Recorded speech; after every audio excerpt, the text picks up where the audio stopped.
Succulents come in so many colors you can make a rainbow out of them. The stunning array of colors is one of the reasons this group of plants is so very popular. But many succulents can lose some or all of this color because of various reasons. There are many but often natural and unavoidable. However, some succulents can be made more colorful. To establish how succulents can be made to grow more colorful, we first need to understand what makes them lose color.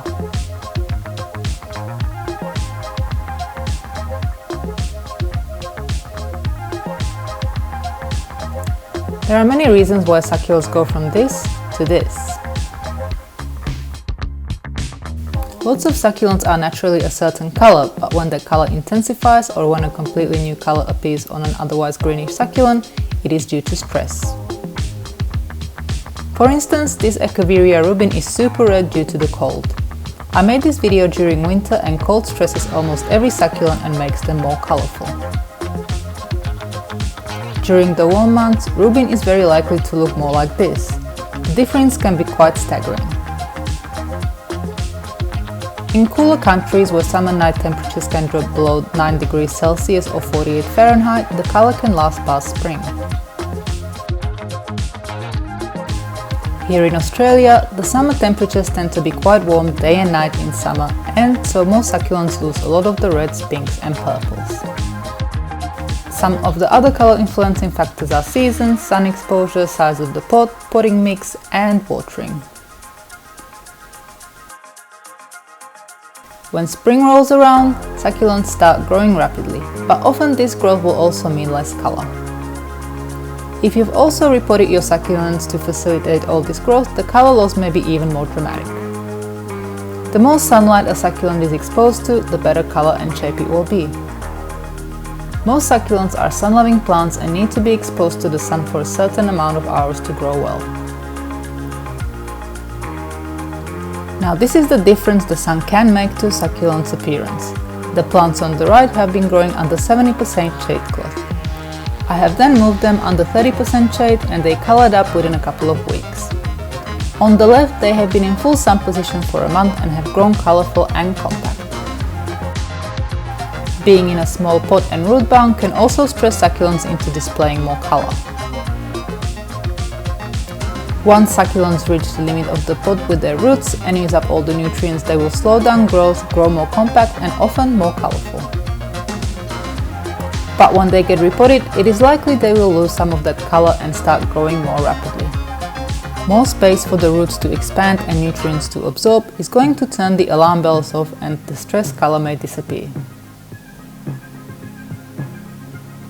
The type of potting mix can also play a big role in how colorful a succulent grows. While it's a good idea to use a well-draining succulent potting mix, if it rains too much, it may not hydrate very well, leaving the succulents stressed due to a lack of water. Despite succulents being native to arid parts of the world, in most cases they do need water to survive. When the water is plentiful, succulents tend to take advantage and grow, and therefore lose color. But when water is scarce, it can stress succulents into color.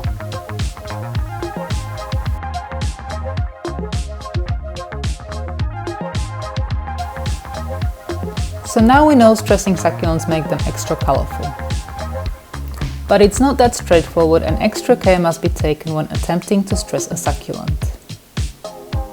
Not all succulents will respond in the same way to certain stressing techniques and some could even die in the process.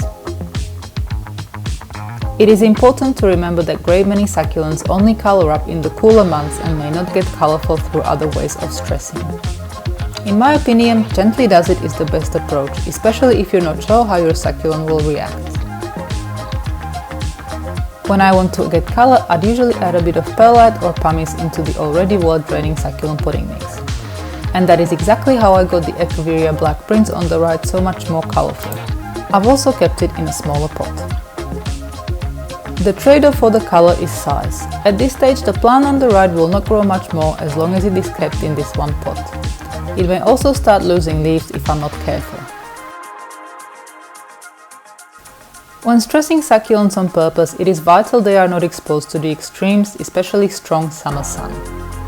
This may sound a bit contradictory as sun is also responsible for color, but it has the power to kill succulents on a hot day, especially when they are already stressed by other factors. We are no strangers to hot weather and temperatures reaching over 40 degrees Celsius or 104 Fahrenheit, and so in summer all of the nursery succulents go under 30% shade cloth.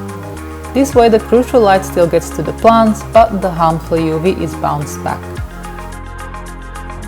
Succulents will also stress well in a greenhouse where watering can be controlled. When water is withheld for long periods, until leaves start to get wrinkly, succulents usually grow more compact and colorful. If you keep succulents in a greenhouse, do make sure to have UV protection of about 30% in place. Some greenhouses only have clear plastic cover, which may not be good enough to protect them from summer sun. Most succulents are sun lovers and they should have decent sun exposure whether you're trying to get more color or not.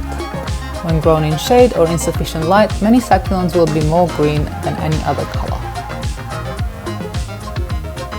When a succulent starts to lose leaves at the bottom, you may be overdoing it a little bit with the stressing. A bit of leaf loss is natural, but when they start shriveling or dying off in greater numbers, it may be time to stop trying to stress them. This here is a good example of overstressing. Eventually the sempervivum would lose most of the leaves and could easily die too.